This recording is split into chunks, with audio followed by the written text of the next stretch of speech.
नमस्कार दोस्तों, स्वागत है आप सभी का हमारे YouTube channel NEET Hindi with Vikas पर। आज हम कक्षा 12 जीव विज्ञान के एक बहुत ही जरूरी अध्याय मानव स्वास्थ्य तथा रोग को समझने वाले हैं। देखिए, सेहतमंद होने का असली मतलब क्या है और तब क्या होता है जब ये नाजुक सा संतुलन बिगड़ जाता है। आज हम इसी दिलचस्प दुनिया में उतरेंगे, एक ऐसा विषय जो हम सबको हर दिन किसी न किसी तरह से प्रभावित करता है। अच्छा, एक बात बताइए, हम में से ज्यादातर लोग यही तो सोचते हैं ना कि अगर हम बीमार नहीं हैं तो मतलब हम सेहतमंद हैं। पर क्या ये सच में इतना आसान है? क्या सेहत का मतलब सिर्फ किसी बीमारी का न होना ही है? यह सवाल जितना सीधा लगता है ना, उससे कहीं ज्यादा गहरा है और इसका जवाब हमारे तंदुरुस्त रहने के पूरे नजरिए को बदल सकता है। तो उस बड़े सवाल का जवाब देने के लिए पहले हमें कुछ बुनियादी बातों को समझना होगा। चलिए शुरू करते हैं एकदम बेसिक से। आखिर ये स्वास्थ्य है क्या और हम बीमारी किसे कहते हैं? देखिए, विश्व स्वास्थ्य संगठन यानी WHO हमें एक ऐसी परिभाषा देता है जो सब कुछ बदल देती है। वो कहते हैं कि सेहत का मतलब सिर्फ बुखार या सर्दी का ना होना नहीं है।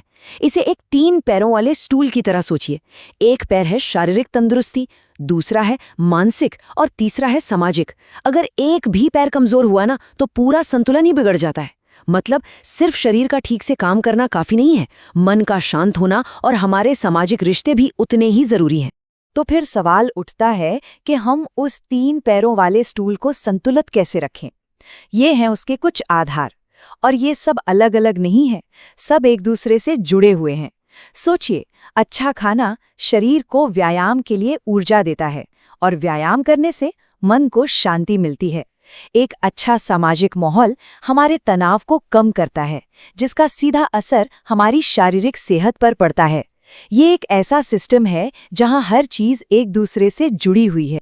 और अगर सेहत एक सुर में बजते हुए संगीत की तरह है तो बीमारी वो बिल्कुल उसका उल्टा है। सीधे शब्दों में कहें तो जब कोई भी चीज हमारे शरीर के इस कमाल की मशीनरी में रुकावट डालती है। कल्पना कीजिए कि एक बेहतरीन इंजन है जो अचानक अजीब अजीब सी आवाजें करने लगता है, बस वही बीमारी है।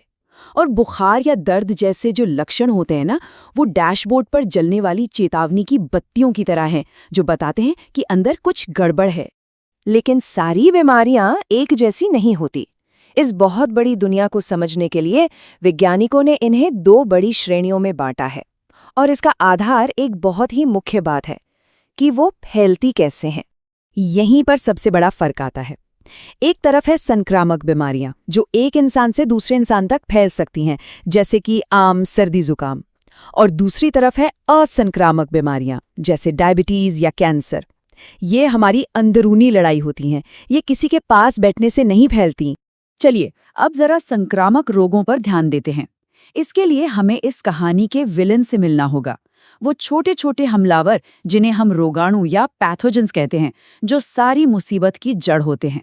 अब जरा इन हमलावरों की अलग अलग रणनीतियों को देखिए।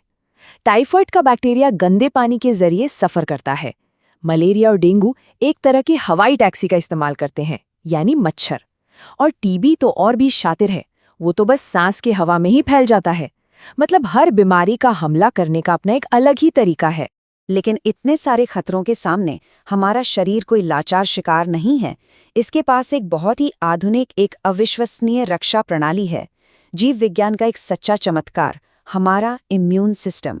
तो इम्यूनिटी ठीक यही है, हमारे शरीर की वो अंदरूनी ताकत जो इन बाहरी हमलावरों से लड़ती है और हमें सुरक्षित रखती है। ये सचमुच में हमारी अपनी एक निजी सेना है, और इस सेना की 2 मुख्य टुकड़ियां हैं। पहली है जन्मजात प्रतिरक्षा। ये वो सुरक्षा है जिसके साथ हम पैदा होते हैं।